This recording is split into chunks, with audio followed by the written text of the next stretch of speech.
तर श्री स्वामी समर्थ. आज आहे ना लय मोठं सोनं जमा बी केलं आणि लय मोठं सोनं वाटून बी दिलं. तर आज का म्हणते तुला मला माहितीच आहे. त्याच्या आधी सकाळी सकाळी ना मी असं मस्तपैकी तयार झालो, गोल फिरून पण दाखवलं मम्मा पाय मी किती छान दिसते. त्याच्यानंतर लगेच चपला बिपला घालून मस्त खेळायला गेली.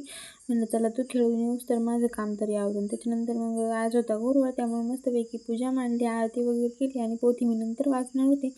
त्याच्यामुळे मग सकाळी लवकर भगरीचा नैवेद्य केला आणि स्वामींना दाखवला. मी पण नाश्ता केला आणि मग नंतर दसरे वगैरे काढून घेतले आणि त्यांची पूजा केली. त्याच्यानंतर आम्ही खूप सारे फुलं आणून दिले, म्हणे याची सगळ्या आपल्या घरादाराला माळा कर.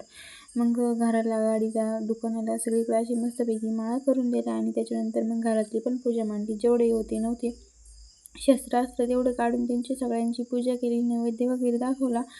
श्रीखंडपुरीचा बेत होता पण श्रीखंड काही आलं नाही. त्याच्यामुळे मग बटाट्याची भाजी, पुरी आणि थोडासा साखर म्हणून गोड म्हणून ठेवलं आणि नैवेद्य दाखवून घेतले. त्याच्यानंतर मी पण छान छान तयार झाले, आरूला पण छान तयार केलं आणि मग आम्ही निघालो होतो गावात, जिकडे की देवीचं विसर्जनाचं हे होतं. तिकडे आम्ही चाललो होतो. लोकांची भरपूर ये-जा चालू होती आणि पोहोचलो तेव्हा आपल्याला भेटले आपले वंदन काकू. त्यांच्यासोबत थोडेसे फोटो वगैरे क्लिक केले आणि लगेच दर्शनाला गेलो.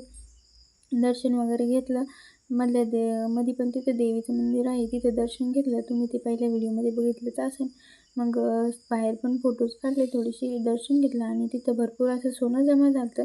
त्याच्यानंतर मस्तपैकी फुगडी केली आणि भरपूर एन्जॉय केलं. पण काही कारणामुळे सगळं काही टाकता आलं नाही, पण जेवढं टाकता आलं तेवढं मी टाकलं आणि मग शेवटची आरती करून देवीला निरोप दिला आणि आम्ही घरी आलो आणि मग असा संपला आमचा दिवस.